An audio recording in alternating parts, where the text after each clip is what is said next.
الشیطان الرجیم بسم اللہ الرحمن الرحیم سورۃ الشورى۔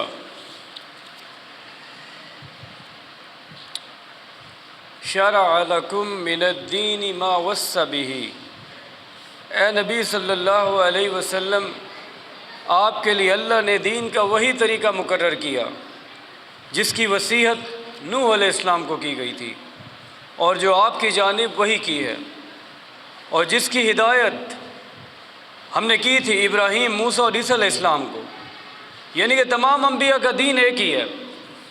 شریعتوں میں فرق ہے، شریعت موسوی، شریعت عیسیٰ، شریعت محمدی صلی اللہ علیہ وسلم، لیکن دین سب کا ایک ہی تھا کہ اللہ کی عبادت کرو، آخرت میں جواب دہی کا احساس ہو کہ اللہ کے سامنے جواب دو، وقت کے رسول کی پیروی کرو۔ دین سب کا ایک تھا، ہاں شریعتیں مختلف تھی۔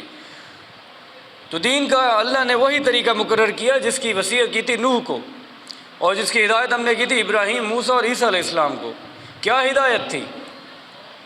اقیم الدین، اللہ کا نظام قائم کرو، ولا تتفرقوا فیہ، اور اختلاف فرقہ میں نہ پڑھو، اختلاف فرقہ واریت میں نہ پڑھو۔ گویا ان آیات سے یہ واضح ہے کہ ایک تو تمام پیغمبر جتنے بھی تھے ان کا دین ایک ہی تھا، شریعتوں میں فرق تھا، اور دوسری چیز تمام جو پیغمبر تھے ان کو یہ فریضہ سونپا گیا تھا، کیا؟ اقیم الدین، اللہ کا نظام قائم کرو۔ تمام انبیاء کو یہ فریضہ سونپا گیا تھا کہ اللہ کا نظام تم نے دنیا میں قائم کرنا ہے۔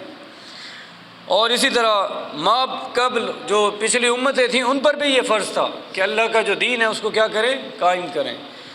ولا تتفرقوا فیہ، اور فرقے میں نہ پڑیں، فرقہ واریت نہ کریں، کسی قسم کی تفرقے میں مبتلا نہ ہو۔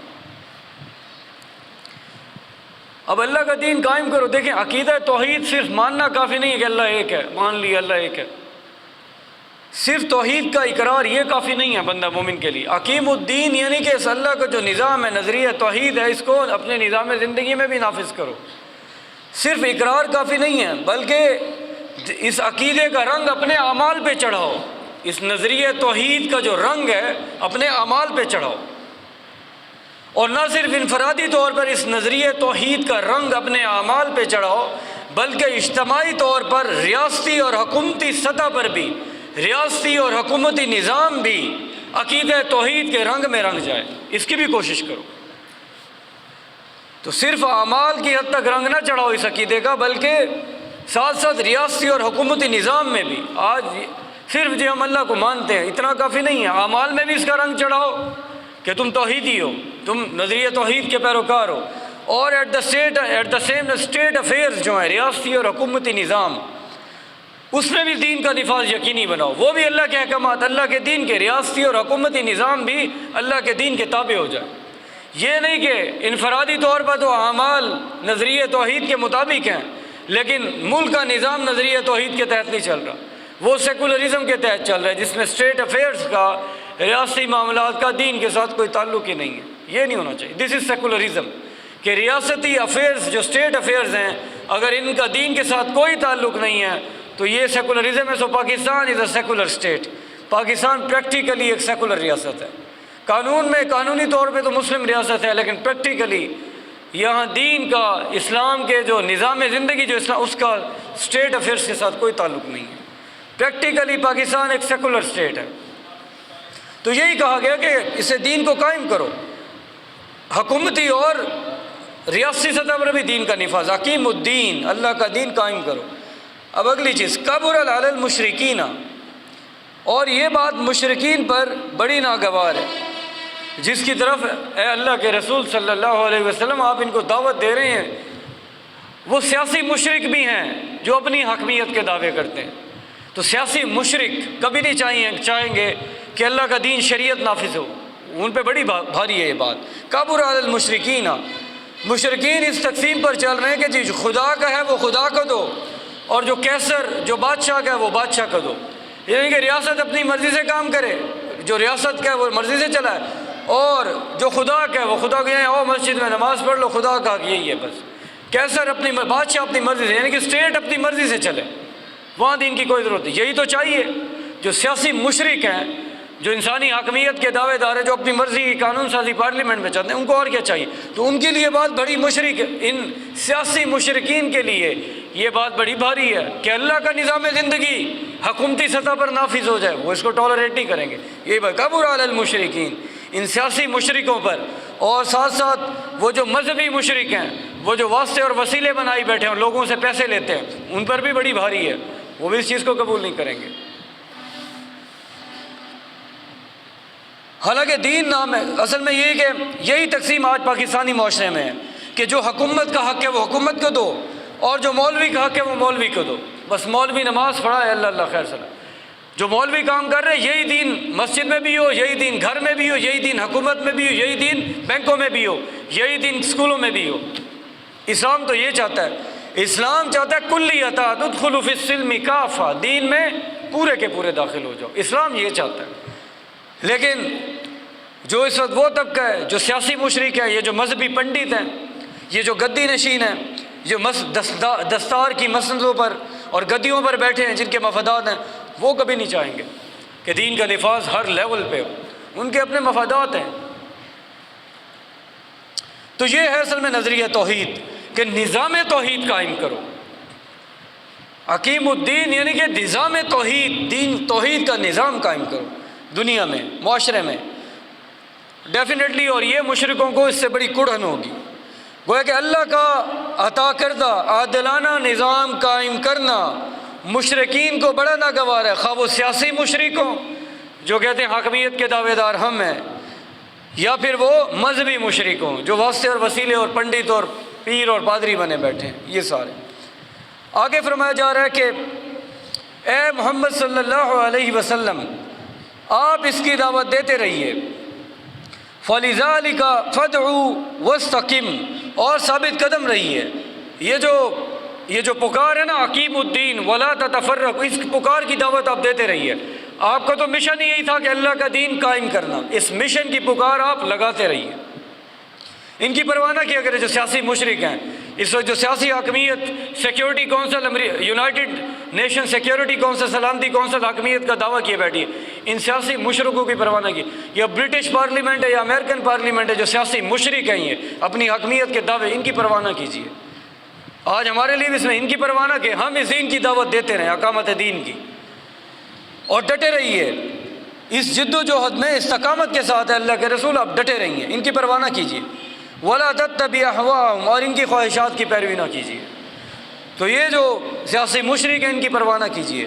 یہ جو پکار ہے، یہ جو آپ کا مشن ہے، مشن مصطفیٰ کے اس دین کو دھرتی پہ نافذ کرنا، وَالَّذِي أَرْسَلَ رَسُولَهُ بِالْهُدَىٰ وَدِينِ الْحَقِّ، قرآن اور شریعت، اس کو لِيُظْهِرَهُ عَلَى الدِّينِ كُلِّهِ، اس کو تمام ادیان پر نافذ کرنا، آپ اس مشن پہ ڈٹے رہیں۔ آج ہمارا بھی فرض یہی ہے، خواہ یہ سیاسی پنڈتوں اور ان سیاسی مشرکوں کو ناپسند ہو۔ آگے فرمایا جا رہا ہے اور مجھے حکم ہوا ہے، وَأُمِرْتُ لِأَعْدِلَ بَيْنَكُمْ، کہ میں تمہارے درمیان عدل قائم کروں۔ میں تمہیں کوئی میٹھی میٹھی باتیں سنانے نہیں آیا کہ ثواب کے کام کر لو اور صرف جنت مل جائے، صرف میں یہ سنانے نہیں آیا کہ بس ثواب کر لو، یہ کر لو ثواب، یہ کر لو ثواب، یہ اس کا یہ ثواب ہے۔ ثواب سے دین کبھی قائم نہیں ہو سکتا، باطل سے ٹکرانا پڑے گا، سیرت رسول یہ بتاتی ہے۔ تو میں صرف وعظ و تبلیغ کے لیے نہیں آیا، صرف میٹھی میٹھی باتیں بتانے نہیں، بلکہ میں معاشرے میں اجتماعی طور پر عدل کا نظام قائم کرنے کے لیے آیا ہوں۔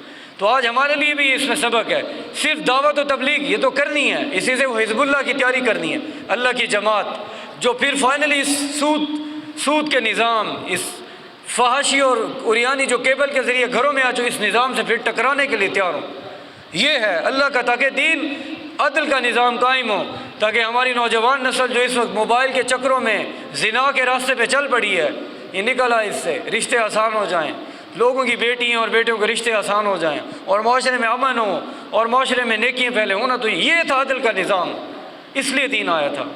آج تو ظاہر ہے رشتے اور شادیاں مشکل ہو گئے، اتنی ڈیمانڈز اور اتنا کچھ دماغ خراب کر دیے گئے سب کے کیبل ٹی وی سے کہ انسان اس عدل کے نظام سے ہٹ آیا، جس کی وجہ سے معاشرے میں زنا عام ہو چکا ہے، اور قرب قیامت کی نشانیوں میں کہ زنا عام ہو جائے گا، گانے بجانے والے بھی عام ہو جائیں گے، یعنی کہ میوزیکل انسٹرومنٹس عام ہو جائیں گے، اب موبائل پہ گانے عام ہیں، تو یہ قیامت کی نشانیوں میں چیزیں عام ہو جائیں گی۔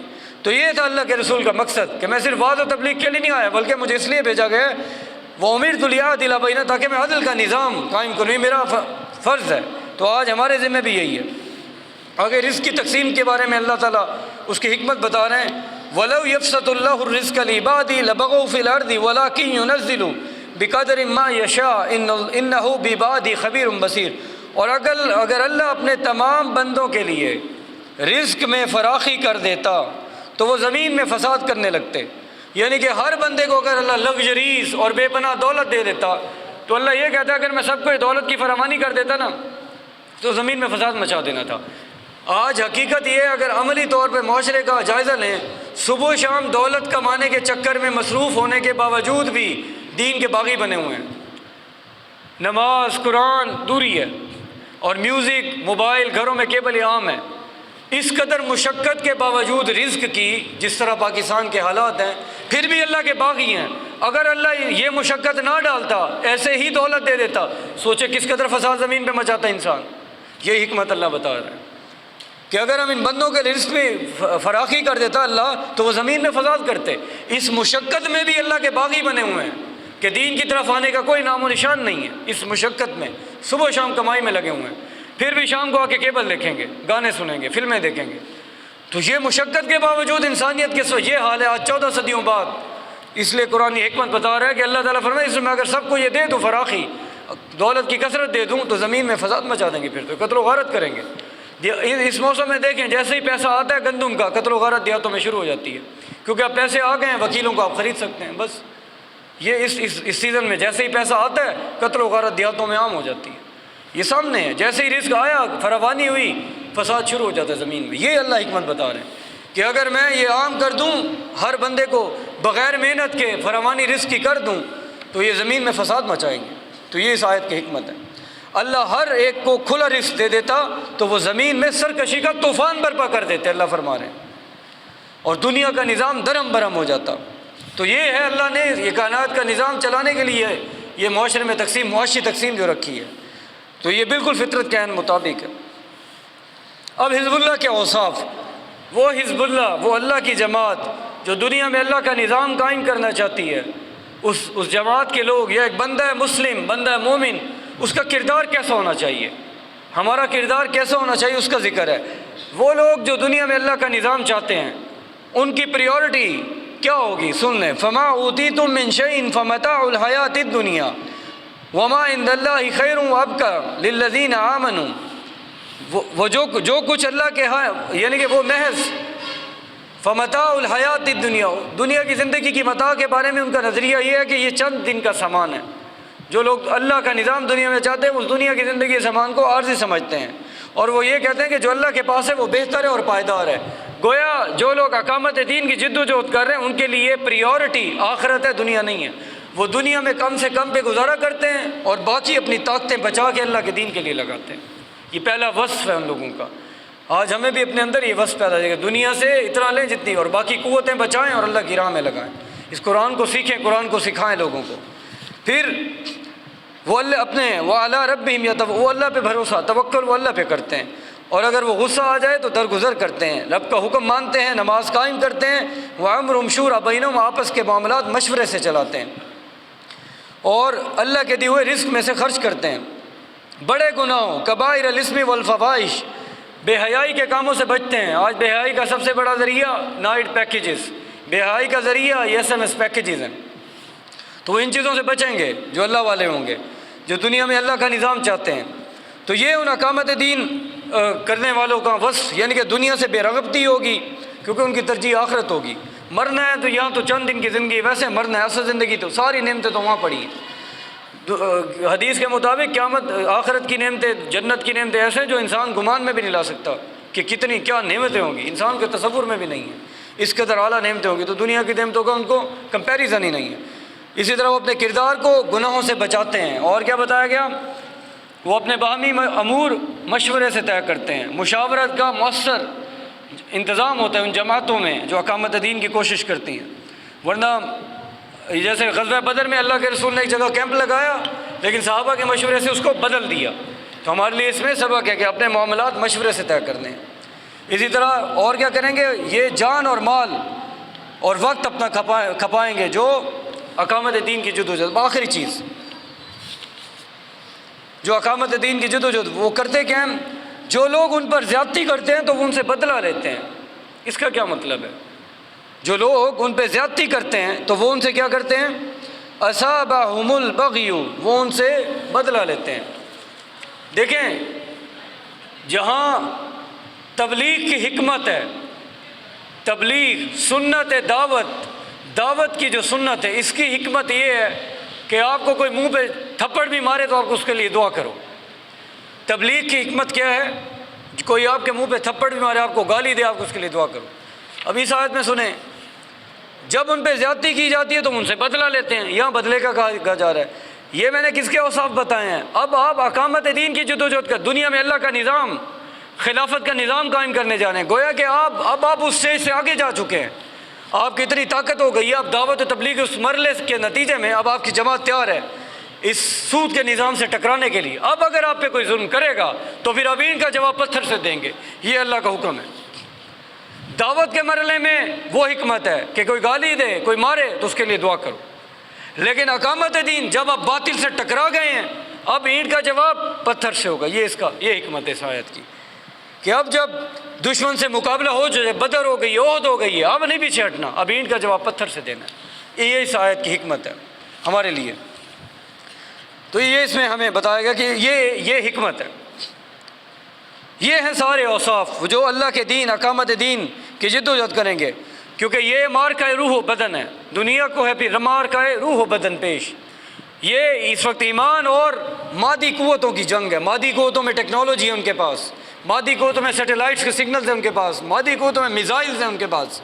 یہ سو ایمان، ان کے پاس قوت ہے، ان کے پاس IMF ورلڈ بینک کا پیسہ ہے۔ یہ مادیت اور ایمان، ادھر ایمان کی قوت ہے، آپ کے پاس ایمان ہے، آپ کے پاس وہ اتنی قوت نہیں ہے، مادی وسائل آپ کے پاس اتنے نہیں ہیں اہل حق کے پاس، آپ کے پاس کون سی قوت ہے؟ ایمان۔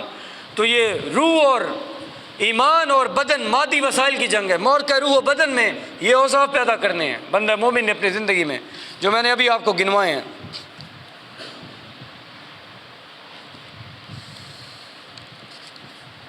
سورہ زخرف کی ایک آیت، اس کے بعد اس کو ختم کرتے ہیں۔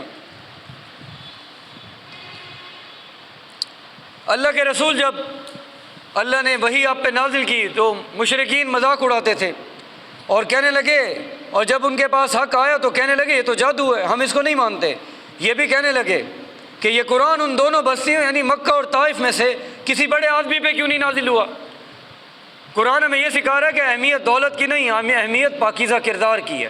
اللہ کے رسول کے بارے میں کہنے لگے کہ ان کو ایک یتیم اس کو اللہ نے اس پہ وحی نازل کر دی۔ اللہ کے رسول کے بارے میں ایک غریب اور ایک یتیم پہ، اللہ کو کوئی طائف یا مکہ کا کوئی امیر یا تاجر نظر نہیں آتا تھا، اس پہ قرآن اتار دیتے تو ہم مان لیتے۔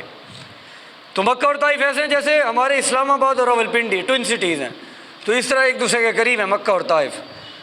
تو بتانا یہ مقصود ہے کہ ان کا یہ کہنا تھا کہ اللہ کو ان دو بڑے شہروں کی شخصیات نظر نہیں آئیں کہ ایک یتیم پہ قرآن اتار دی اللہ کی وحی۔ تو اللہ یہ فرما رہے ہیں کہ ان چیزوں کی کوئی اہمیت نہیں ہے۔ ام یکسبون رحمت ربک، کیا یہ اپنے رب کی رحمت یعنی اس نبوت کو یہ بانٹیں گے؟ یہ تو اللہ کی رحمت، نبوت اللہ جس میں چاہے وہ بانٹے۔ اس نے اللہ کے رسول پہ رحمت یہ نبوت نازل کی تو اللہ کی مرضی، اللہ کی حکمت، وہ جانتا ہے بہتر۔ تو نبوت کیونکہ رحمت ہے اللہ کی، تو ظاہر ہے اللہ یہ فرماتے ہیں کہ ہم خوب جانتے ہیں کہ اس رحمت کا حقدار کون ہے اور کس کو اس رحمت، اس نبوت کے مرتبے میں ہم نے فائز کرنا ہے۔ تو کہنے کا یہ مقصد ہے اہمیت دولت کی نہیں، اہمیت پاکیزہ کردار کی ہے۔ وآخر دعوانا الحمد للہ رب العالمین۔